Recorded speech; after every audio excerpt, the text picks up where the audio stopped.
में स्वागत है। बहुत बहुत धन्यवाद आप मीडिया भाइयों को। अभी आपको उत्तर प्रदेश फार्मासिस्ट एसोसिएशन की तरफ से कोई जिम्मेदारी दी गई है, उसके बारे में बताइए।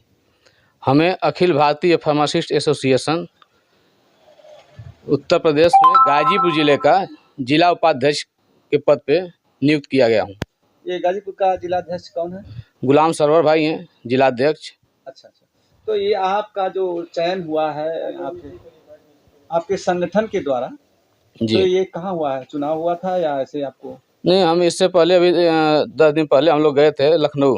हाँ। वहाँ पे भाजपा के मंत्री माननीय श्री दानिश अंसारी जी से मुलाकात हुई। अच्छा। वो आए थे और हम लोगों की बात को सुने। हाँ। और हम लोग अपनी बात रखे, उस पर उन्होंने जो है हम लोगों का जो भी मांग थी उसको पूरा करने की बात किए। और उसके बाद वहीं पे जो है कुछ लोग कहे कि नहीं, इनको कम से कम जिला उपाध्यक्ष का पद खाली है, दे दिया जाए इनको। यानी पूरे पुरजोर के साथ आपने अपनी समस्या को उनके सामने रखा। जी। तो आपकी समस्या क्या है डॉक्टर साहब, बताइए। हमारी पर्सनल कोई समस्या नहीं है, ये पूरे फार्मासिस्ट साथी हैं, सबकी समस्या है। जैसे 2000 PPR 2015 एक्ट लागू करना। हम लोग इतना मेहनत से 2 साल पढ़ाई करते हैं, पढ़ाई करने में दवा की हर जानकारी, पूरी जानकारी हम लोगों को होती है। यहाँ तक कि एक MBBS डॉक्टर अगर पर्चा लिखता है तो दवा का डोज बताने का काम एक फार्मासिस्ट का होता है। तो इस पे हम लोग और कुछ जैसे मेडिसिन इंजेक्शन होता है जो डॉक्टर लिख देते हैं तो देहात इलाके में कोई नहीं लगा पाता है। तो हम लोगों की मांग है कम से कम हम लोगों को इंजेक्शन जो सरकारी हॉस्पिटल या बड़े बड़े doctor MBBS MD MBBS MS जो लिखते हैं तो उसको हम लोग लगा सकें जो है। और कुछ मेडिसिन के साथ हम लोग प्रैक्टिस करने का हम लोगों को अधिकार दिया जाए। PPR 2015 लागू करने के लिए हम लोग गए थे। मतलब एज ए असिस्टेंट डॉक्टर के रूप में आप लोग काम करते हैं? जी। तो आपकी पहली मांग थी कि हमको भी अथॉरिटी दी जाए कि हम लोग के 2015 PPR 2015 एक्ट लागू किया जाए। हाँ, लेकिन डॉक्टर साहब ये बताइए कि आपको जो बेसिक ट्रेनिंग जो होती है डॉक्टर की, आपको जब बेसिक ट्रेनिंग नहीं मिलेगी तो कैसे इंजेक्शन आप दे पाएंगे या दवा दे पाएंगे? हम लोगों के इसी के लिए जो है CSC और PSC पे ट्रेनिंग दिया जाता है 3 महीने का। अच्छा। पूरी 3 महीने की हम लोगों की ट्रेनिंग होती है। Training letter Lucknow pharmacy council में बाकायदे ट्रेनिंग लेटर जमा होता है, उसके बाद हम लोग का रजिस्ट्रेशन होता है। अच्छा। 3 महीने का ट्रेनिंग हम लोगों को मिलता है किसी PSC या किसी CSC से। अच्छा। उसके बाद हम लोग का ट्रेनिंग लेटर मिलने के बाद हम लोग उसको pharmacy council Uttar Pradesh pharmacy council में जमा करते हैं। उसके बाद जो है हम लोग का रजिस्ट्रेशन होता है। वैसे तो आप लोग फर्स्ट एड के रूप में जो है एडवाइजर के रूप में काम करते ही हैं, लेकिन आपकी मानना है कि एक अधिकार नहीं दिया गया, हम लोगों को अधिकार नहीं मिला है। जी। अच्छा, ऊपर से ये जो डॉक्टर हैं या CMO हैं या CMS हैं, ऊपर के लोग आपको जो मेडिकल संचालक हैं उनको बार बार टार्चर किया जाता है, तो इससे भी नहीं, देखिए इसमें CMO SCMO किसी का कोई रोल नहीं होता है। इसमें सिर्फ DI ड्रग इंस्पेक्टर का रोल होता है।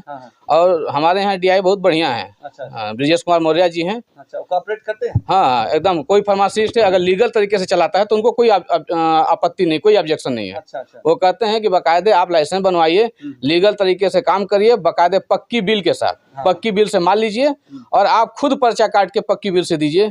इसीलिए मैंने भी लैपटॉप रखा हूँ और मार्क का हमारे लैपटॉप में जो है सॉफ्टवेयर अपलोड है। अच्छा। तो हम उनका यही है कि नहीं, विथ ऑन कैमरा मेरे एक मेडिकल स्टोर में देखिए सामने लगा हुआ 4 कैमरे के अंदर मैं काम करता हूँ।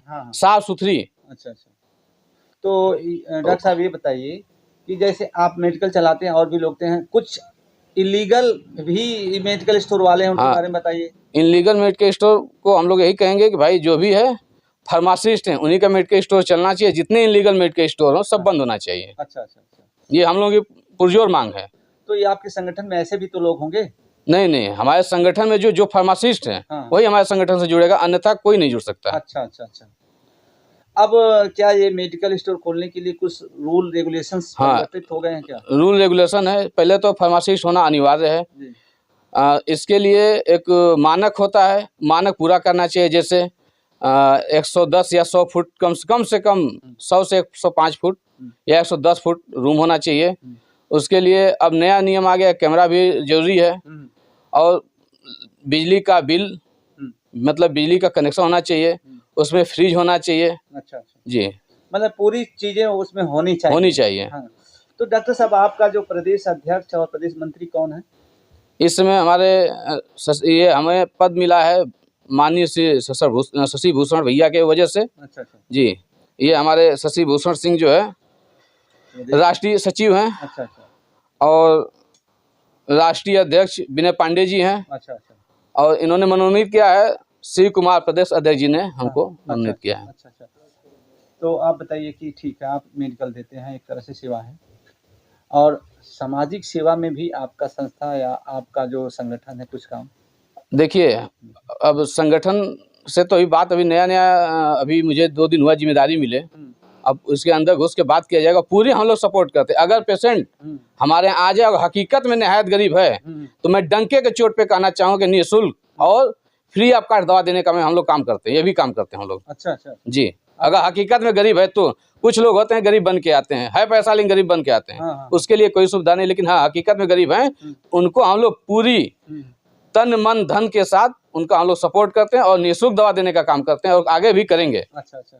कुछ फार्मासिस्ट कहते हैं कि जो लोग गरीब बन करके या धोखे से पैसा न दे करके दवा ले जाते हैं तो दवा तो कर लेते हैं लेकिन दवा नहीं काम करेगी, ऐसी भी बात है क्या? नहीं, ऐसी कोई बात नहीं है। अगर फार्मासिस्ट हकीकत में है मेडिकल स्टोर पे लाइसेंसधारी फार्मासिस्ट है, अगर लीगल तरीके से काम करता है तो ऐसी कोई बात नहीं।